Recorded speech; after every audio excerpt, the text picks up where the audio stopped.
Abra aí sua Bíblia, Atos capítulo 26, verso 9 ao 22. Eu ministrei uma série sobre a identidade de Cristo, baseada no eu sou, nas afirmações de Cristo a respeito de quem Ele era. O livro de João traz 7 afirmações em que Cristo se declara, por exemplo, quando ele diz: eu sou o caminho, a verdade e a vida, eu sou a videira verdadeira. Mas há uma última que eu ministrei na série, que é quando Deus se apresenta a nós de uma forma inesperada, promovendo em nossas vidas algumas quedas pedagógicas. É interessante que Deus me levou a olhar o texto do encontro dele com Paulo. Paulo é um personagem extremamente importante para o entendimento do Evangelho, porque Deus o usou como apóstolo dos gentios. E é interessante que agora chega Paulo, preso, e vai dar um testemunho a respeito de como ele teve um encontro com Cristo. E uma das coisas interessantes é que muitas vezes nós realmente só conhecemos a Cristo quando sofremos um momento difícil na vida. Algumas quedas Deus tem que promover em nossa vida para que a gente realmente o conheça. O encontro de Jesus com Paulo está registrado em Atos capítulo 29, quando Lucas narra.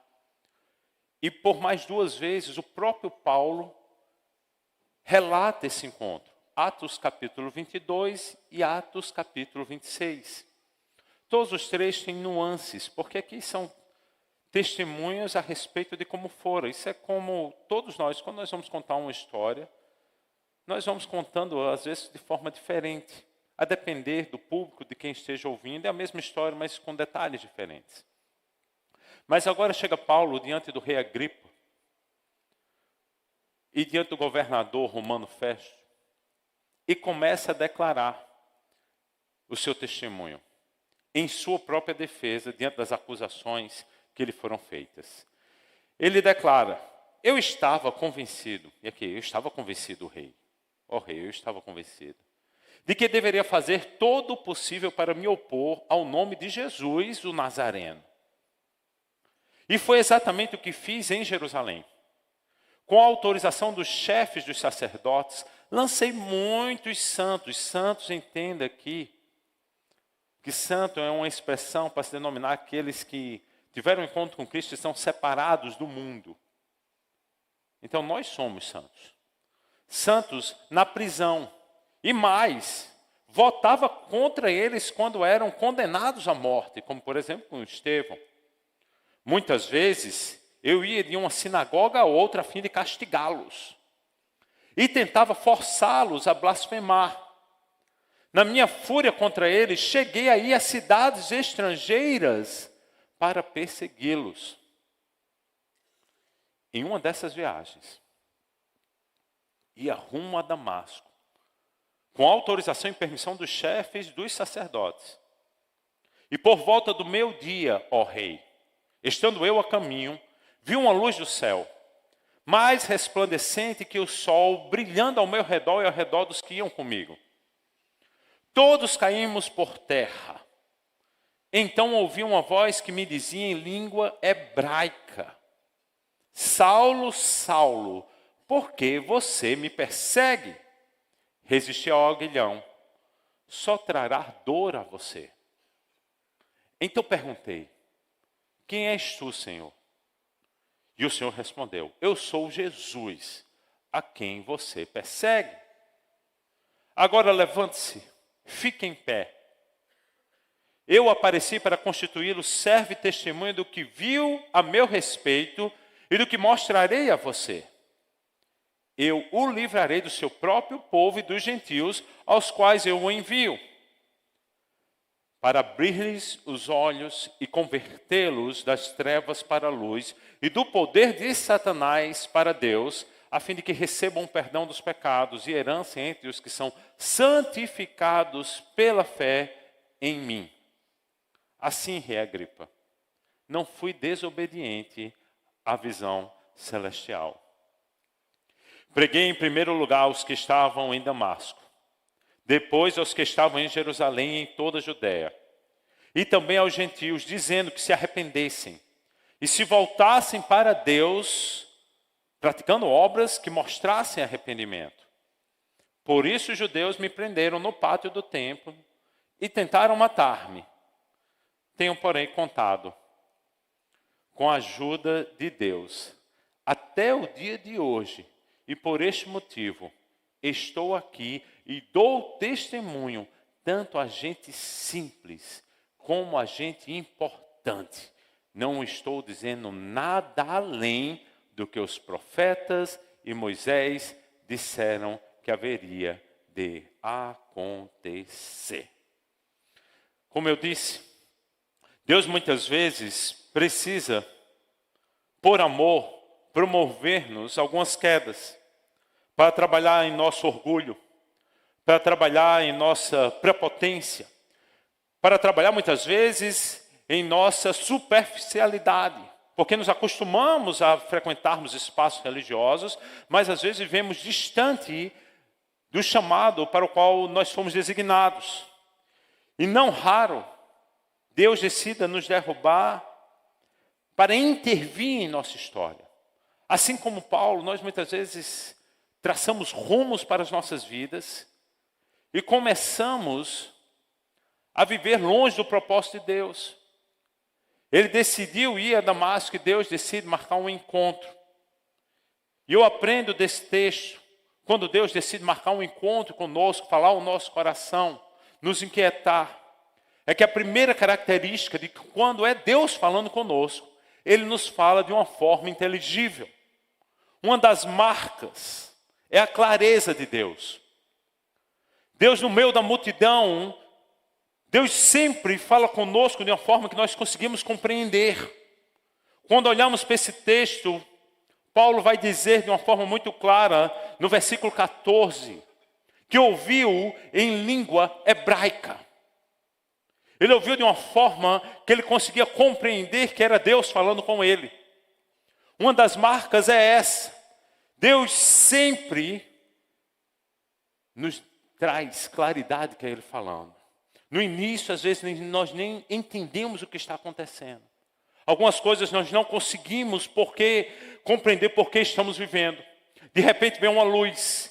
Para alguns a luz de repente vem uma doença. Para outros a luz, de repente vem uma crise financeira. Para outros a luz que nos faz cair, de repente vem um problema com os filhos. Para outros a luz, de repente vem um problema, digamos, relacional. Deus sabe trabalhar com cada um. Mas Deus sempre nos traz explicação e sempre fala conosco. Uma das coisas interessantes é que Deus fala, às vezes, no meio do culto ou numa pregação. As outras pessoas que estão perto de nós nem entendem, mas compreenda que Deus sempre ministra ao nosso coração. Sabe, às vezes Deus precisa, para falar a alguém, tocar no filho. Às vezes, para falar com outros, Deus precisa promover um desemprego. Às vezes, para falar com um pai de família, Deus precisa tocar no casamento. Deus sempre fala, e não se surpreenda. Deus é capaz de usar um pregador. Deus é capaz de usar um louvor. Deus é capaz de usar um médico. Deus é capaz de usar alguém até fora do contexto para alcançar o nosso coração. Mas, então, por isso, se Deus tem ministrado ao seu coração, pare de resistir. Sabe, uma das coisas mais interessantes é que nós muitas vezes sofremos porque decidimos resistir ao que Deus tem ministrado ao nosso coração. Às vezes as pessoas que estão ao nosso redor nem entendem. Sabe, uma das coisas interessantes desse texto é que Paulo compreendeu e os outros não. Mas nós muitas vezes estamos assim resistindo. E é interessante quando Jesus olha para Paulo e diz assim: resistir, Paulo, ao aguilhão só trará dor a você. Aguilhão era um instrumento, como uma lança, que eles usavam para guiar os animais, ferir os animais, para que eles consertassem o rumo. E nós muitas vezes estamos assim, como animais irracionais. Deus tem falado, Deus tem usado alguém, Deus tem revelado pela sua própria palavra. Deus tem lhe incomodado, porque o Espírito que em nós habita tem ciúmes e muitas vezes Deus nos incomoda. Já sabemos de tanta coisa que devemos fazer ou deveríamos adotar e ficamos adiando a obediência, que no fim nada mais é do que desobedecer. Deus tem ministrado, mas nós muitas vezes, como animais irracionais, decidimos obstinadamente não seguir e começamos a sofrer. Aqui Deus fala claramente a Paulo: olha, eu tenho ministrado a você. Você está resistindo ao aguilhão. E isso só tem lhe causado sofrimento. Sabe que muitas das dores que nós enfrentamos nada mais é do que consequência da nossa decisão de não obedecer a Cristo. Do que se queixam os homens, diz a palavra, queixem-se de seus próprios pecados. Nós muitas vezes estamos atribuindo a Deus, ocupando culpa a Ele, quando muitas das dores que nós sofremos é resistência em se submeter à vontade de Deus. Aprenda uma coisa: eu e você nunca gozaremos do favor de Deus, nunca teremos a vida abundante que almejamos, e não apenas almejamos, nos foi prometida, se nós continuarmos a resistir, a obedecer aquilo que Deus tem nos chamado para fazer ser. Porque você resiste a Deus, inclusive quando você não cumpre um chamado que Deus lhe designou a fazer. Uma das coisas mais, me permitam o desabafo de um pastor, mais loucas de uma igreja grande como a nossa, é perceber que mesmo na multidão de pessoas, apenas um pequeno grupo que serve. Há tantas pessoas com tantos dons, talentos, que receberam de Deus capacidades extraordinárias, mas que não têm exercido o chamado. E no fim não percebem que só tem trazido dor para a sua própria existência. Deixa eu te dizer uma coisa, irmão e irmã que me ouve aqui, e você que me ouve em casa. Resistir à ordem de Deus, ao chamado de Deus para a sua vida. Não fazer aquilo que Ele lhe chamou para fazer. Não consertar a vida naquilo que Ele mandou você consertar. Não proceder aquilo que você sabe que deve fazer. Só trará mais dor a você. Por isso, decida não resistir. E pergunte de uma forma clara o que você deve fazer. Eu amo porque Paulo, diante daquela queda, no capítulo 22, verso 10, capítulo 22, 10, que é a mesma cena, ele diz assim: Senhor, o que devo fazer? Algumas coisas nós não precisamos pedir a Deus instrução, porque nós sabemos algumas coisas que nós precisamos abandonar. Deixa eu ser prático, irmão. Você quer, não levanta a mão não, porque se você não levantar tem algum problema. Você quer viver as promessas de Deus para a sua vida? Você quer realmente gozar do favor de Deus? Você quer realmente desfrutar da presença dEle? Você quer realmente, e eu espero que sim, porque você está aqui, usufruir do que Deus tem para você? Então deixa eu dizer claro. Algumas coisas você tem que fazer. A primeira delas, abandonar o pecado. Todos nós. Todos os dias eu tenho que olhar para mim mesmo e decidir combater o pecado que tão de perto me rodeia. Como disse o próprio apóstolo Paulo, algumas coisas nós temos que abandonar. Mas nós muitas vezes esquecemos disso. Você não precisa que venha um anjo para você, para dizer que você, dos pecados que você tem consciência que deve fazer e não tem feito. Não precisa, ninguém precisava mais dizer a Paulo: Paulo, você tem que parar de perseguir os cristãos. Não, Deus não falou isso. Agora, outras coisas, nós precisamos pedir a Deus discernimento. E Deus revela. Sabe, eu amo, porque Paulo começa a pedir discernimento. Senhor, o que eu devo fazer a partir de agora? E há um processo que nós muitas vezes esquecemos para obtermos respostas de Deus. Nós queremos ouvir de Deus o que devemos fazer, queremos gozar das bênçãos de Deus, mas esquecemos que para tudo isso, para inclusive compreendermos a voz de Deus, nós precisamos nos consagrar. Atos capítulo 9, verso 11, é um dos textos mais lindos dessa cena. Porque agora Deus diz assim: Paulo, se levante, vá até a rua direita, e lá você vai esperar que eu vou lhe dizer o que vai fazer. Deus tem um tempo.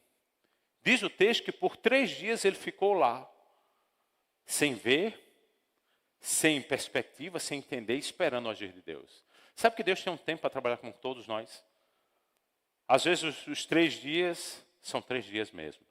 Às vezes os 3 dias é uma semana. Às vezes esses 3 dias são 3 anos. Deus sabe como preparar o nosso ser para que venhamos a receber aquilo que Ele tem para nós. Mas Ele estava lá, diz a palavra, não apenas esperando. Ele estava lá orando. Jesus chega para Ananias e diz assim: Ananias, vá à casa de Judas, na rua chamada direita, e pergunte por um homem de Tarso chamado Saulo, porque eu estou vendo. Ninguém estava, Ananias não tinha visto, mas eu estou vendo que ele está lá o quê? Orando. Todas as vezes que você para orar, todas as vezes que você para buscar, Deus para observar e para lhe ouvir, meu irmão, no nome de Jesus. Por isso se consagre, busque de Deus direção. Busque de Deus discernimento. Sabe, porque Deus é capaz de usar até estranhos para nos abençoar e nos revelar o que Ele quer para nós. Deus usou Ananias, que nunca tinha visto Saulo, até tinha ouvido falar dele, mas nunca o tinha visto. Deus é capaz de usar pessoas para lhe abençoar que você nunca viu. Mas para isso é necessário que você se consagre e busque a Deus. Por isso, comece a orar. E começa a perguntar: Deus, o que na minha vida eu preciso consertar? O que é que na minha vida eu preciso mudar? Quais são as pessoas que têm me influenciado a não te servir? Eu disse isso no culto hoje pela manhã. Muito do que nós vivemos é consequência das pessoas que estão ao nosso redor. Muitas das nossas atitudes, valores, percepções são influenciadas pelas pessoas que estão ao nosso redor. Algumas coisas você só vai viver quando você tiver coragem de mudar os ambientes. Quando você tiver coragem de mudar as pessoas. Quando você tiver coragem, inclusive, de perder status social muitas vezes, econômico, financeiro. Mas para viver o que Deus tem para você. Por isso, quando Deus ministrar o seu coração, deixa eu te dizer uma coisa no nome de Jesus: se posicione. Eu amo porque Jesus chega para Paulo e diz assim: levante-se, fique em pé e obedeça. Sabe, Deus sempre exige de nós atitudes. Deus sempre exige de nós atitudes. Nada que Deus tem para você, meu irmão e minha irmã, virá sem que você se posicione. Nada, absolutamente nada. Nenhuma das bênçãos que estão preparadas para mim e para você. Você crê que Deus tem bênçãos para você? Levanta a mão, deixa eu lhe dizer. Você crê nisso? Deixa eu lhe dizer uma coisa. Para você viver, você vai ter que se posicionar. Está lembrado? Eu amo esse texto porque é um texto que muitas vezes me faz perceber: Josué, seja forte e corajoso. Eu já dei, mas você tem que ir lá, tem que se posicionar. Tome posição. Muitas vezes é assim. Nós não vivemos o que Deus tem para nós. Não porque Ele não tem para nos dar, mas porque nós não nos posicionamos. Sabe, nós precisamos nos posicionarmos, levantarmos, enfrentarmos a vida, crendo no agir de Deus. Sabe, chega uma hora que Deus faz as escamas. As nossas escamas caírem para a realidade, depois de um tempo. Às vezes a gente tem que passar por uma luta para cair a escama. E às vezes a escama é o orgulho. Às vezes a escama é a prepotência. Às vezes a escama, gente, são valores tão longe. Nós muitas vezes nos deixamos tomar com tantas ilusões. É como a palavra diz, o engano das riquezas. Aí precisamos passar por uma luta muito grande, para que as escamas caiam, para que a gente perceba que realmente Deus tem algo muito melhor para nós do que o mundo oferece. Deixa eu te dizer, algumas escamas só cairão, algumas lutas só cessam, quando nós estivermos preparados. Por isso hoje se levante e obedeça, porque Deus tem um propósito para cada um de nós. E deixa eu lhe dizer uma coisa, vai para o verso 16. Sempre o agir de Deus em nossa vida. Não, Atos capítulo 26, verso 16. Atos capítulo 26, verso 16. Sempre o agir de Deus é para que a gente se levanta, fica de pé. Porque Deus sempre age com propósito.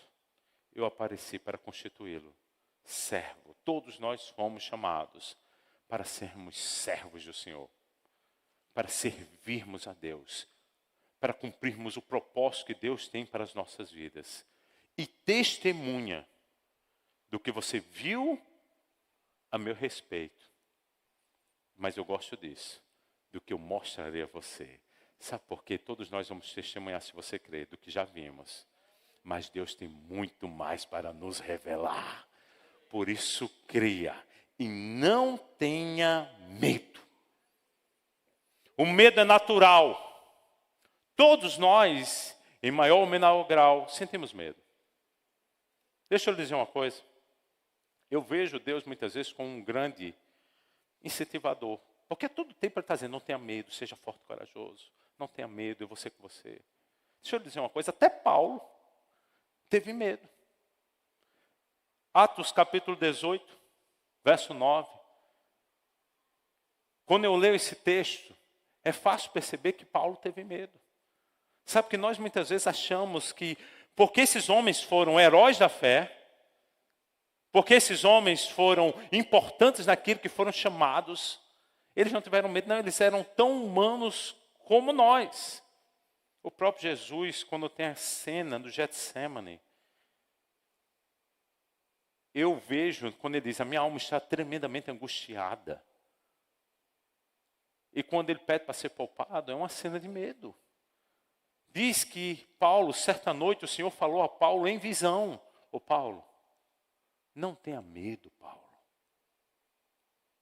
Talvez ele, pelas pressões, estivesse pensando em recuar. Não tenha medo, Paulo. Continue falando. E não fique calado. Não tenha medo, Paulo. Sabe, nós precisamos crer. Vai para o verso 10, por favor. Nisso, pois eu estou com você.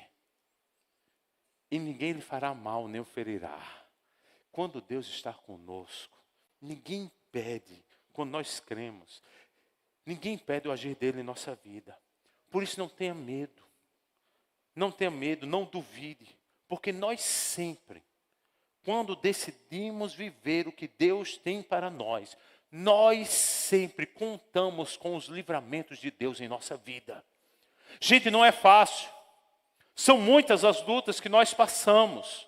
São muitas as dificuldades que nós enfrentamos. No verso 17, Atos 26, 17, aqui eu vejo um homem que toma posse daquilo, porque Deus diz assim, olha, eu o livrarei do seu próprio povo e dos gentios. Essa é uma promessa de livramento que Deus fez a Paulo, mas se cumpre sobre mim e sobre você. Porque muitas vezes as lutas, as perseguições vêm do nosso próprio povo. Deixa eu dizer uma coisa, quando você realmente decidir se posicionar, e eu espero que seja hoje, eu espero que você não fique mais adiando. Quando você realmente decidir se posicionar, muitas pessoas vão lhe perseguir. A começar, muitos vão enfrentar luta em casa. Com o marido, com a esposa, com os filhos, com a família. Mas nós precisamos lembrar que quem não amar mais a Deus do que os seus, não é digno dele, disse o próprio Jesus. Muitos vão enfrentar luta nos seus meios sociais. Os gentios. Mas nós contamos com o livramento de Deus. Por isso, tenha coragem de se posicionar e seja obediente ao que Deus tem lhe chamado para fazer. Eu amo quando Paulo diz no verso 19, esse mesmo capítulo, verso 19, assim, rei Agripa, não fui desobediente à visão celestial de Deus para a minha vida. Vou fazer um parênteses aqui. Para diante de você, será que você pode declarar isso? Eu não tenho sido desobediente à visão, ao propósito que Deus tem me chamado para viver. Será que nós podemos declarar isso? Será que nós realmente podemos? Mas deixa eu lhe dizer uma coisa. Se você e eu crermos no propósito de Deus e formos obedientes, no futuro, nós testemunharemos, como o próprio Paulo disse no verso 22. Ele diz o seguinte, olha que coisa linda, até hoje tenho contado com a ajuda de Deus. Tenha fé, se posicione e conte com a ajuda de Deus. Meus irmãos, muitas vezes nós é que temos uma fé pequena. Eu acho que uma fé até menor do que o grão de mostarda. Porque Deus tem feito coisas tão extraordinárias, mas Deus usa a nossa pequena fé. Deixa eu lhe dizer uma coisa, se posicione, viva o que Deus tem lhe chamado para viver, tenha coragem de tomar as atitudes certas, tenha coragem de abandonar o pecado, tenha coragem de servir a Deus naquilo que Ele tem lhe chamado para servir, tenha coragem de se posicionar no seu ambiente social, no seu trabalho, diante dos seus clientes, tenha coragem, deixa eu lhe dizer uma coisa, nós não precisamos de homens, nós precisamos da ajuda do alto, que usa até homens para nos abençoar. Nós precisamos compreender isso. E por isso precisamos ser coerentes. Não adianta estar aqui, levantar as mãos, nesse culto e lá fora, escolher os ambientes. Precisamos ser coerentes o tempo todo. Paulo vai dizer agora diante do rei, que todos sabiam quem ele era. Mas no verso 22 ele vai dizer, esse mesmo verso. Eu estou aqui. E dou testemunho, tanto a gente simples, como a gente importante. Eu tenho sido coerente. Eu me posiciono como crente, como servo de Deus, em toda e qualquer situação. Sabe uma das maiores tristezas que nós vivemos em nosso meio dito evangélico? São pessoas que não são coerentes com o discurso. São pessoas que vivem, às vezes, diante dos simples. Diante da igreja, porque aqui é fácil, né? Está todo mundo mais ou menos nivelado. Está todo mundo vindo servir a Deus, muitas vezes nós não conhecemos ninguém, aí nós nos posicionamos como crentes. Levantamos a mão, oramos, servimos, damos oferta. Mas quando é nos ambientes importantes, quando é nos ciclos sociais, quando é no trabalho, com medo de desagradar os outros, nós desagradamos a Deus. A grande pergunta é, você tem sido coerente? Ou você é conveniente? Uma das maiores tristezas é essa. É que nós vemos tantas pessoas que são convenientes e que não são coerentes. Nós precisamos entender que nós fomos chamados a viver, a declarar, a dizer, a nos posicionarmos apenas e suficientemente aquilo que está na palavra do Senhor. Sabe, você precisa, nós precisamos termos coragem de, como Paulo dizer, eu não tenho dito nada além do que está escrito na Bíblia. A Bíblia deles era os profetas e Moisés. Todo o novo evangelho vem sendo escrito. Nós precisamos ter essa coerência. De entendermos e dizermos, olha, eu não faço porque a Bíblia não permite. Eu não faço porque a palavra de Deus diz que é para eu não fazer. Eu não me envolvo, embora eu possa, porque a palavra diz que é para eu não fazer. Sabe, nós precisamos ter essa coerência de não relativizar o evangelho, de não assumirmos uma vida dupla, mas de sermos coerentes em todas as situações. E para isso nós precisamos nos comprometer com a causa. Ali eu vejo um homem comprometido com a causa. O desfecho desse capítulo é que Paulo tinha recorrido a César e por isso ele vai a Roma. Mas ele vai porque ele estava comprometido com a causa. Ele havia sido ministrado pelo Espírito que ele teria que ir a Roma, então ele se comprometeu com a causa. E mais do que isso, ele entende o que é o Evangelho. Nós fomos chamados, gente, não para enchermos uma igreja no domingo à noite. Jesus morreu na cruz não para que você seja membro institucional de uma instituição religiosa. Jesus morreu na cruz não para lhe dar uma vida de plenitude não, que nós só vamos ter no céu, mas de aparente paz e momentânea, sombras do que nós vamos viver aqui na terra. Não, Jesus morreu na cruz para que as pessoas sejam salvas, para que as pessoas reconheçam quem Ele é e sejam, como Ele mesmo disse, transportadas do império das trevas para a luz, libertas de Satanás. Mas isso vai exigir de nós comprometimento com a causa. Eu amo, porque ele fala de uma forma muito clara, que ele orava por aqueles que o perseguiam. Acompanha comigo, por favor. Atos 26, o verso 28 e o verso 29. Depois que disse tudo, e é interessante, que eu vejo até aqui Agripa, o rei, tirando uma piada com Paulo. Quem nunca sofreu piada por ser crente? Gente, deixa eu dizer uma coisa. Talvez o fato de eu ser filho de pastor, em uma outra época, porque hoje é mais fácil, tá? Hoje é mais fácil ser filho de pastor. Hoje é mais fácil ser crente. Na minha época, quando eu era menino, como devemos dizer assim, ser crente era diferente, viu, pastora? Eu recebi o nome de pastorzinho em todo e qualquer lugar que você imaginar. Eu me lembro que tinha um chefe meu, que ele decidiu me perseguir. Todas as vezes que eu ia para alguma coisa da igreja, ele me travava. Me travou muitas vezes. Eu cheguei a quase perder acampamento da igreja porque ele me travava. Mas é interessante. E ele tirava muita piada comigo. Aí Deus me deu uma estratégia com ele. Eu estava vendo esse texto e me lembrei dele. Deus me deu uma estratégia. Deus disse, diga que você vai orar por ele. Um dia eu fui sair e ele disse, já vai para o culto? Eu já era estudante de direito, tá? Já vai para o culto e tirou uma brincadeira. Eu disse, vou e vou orar pelo Senhor hoje. Ele se assustou. Aprenda uma coisa. Eu e você somos chamados a fazermos a diferença, nos comprometermos com o reino. A orar. A Agripa tira uma piada com Paulo. Paulo!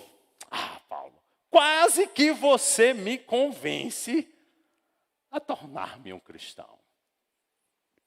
Segue mais um, verso 29.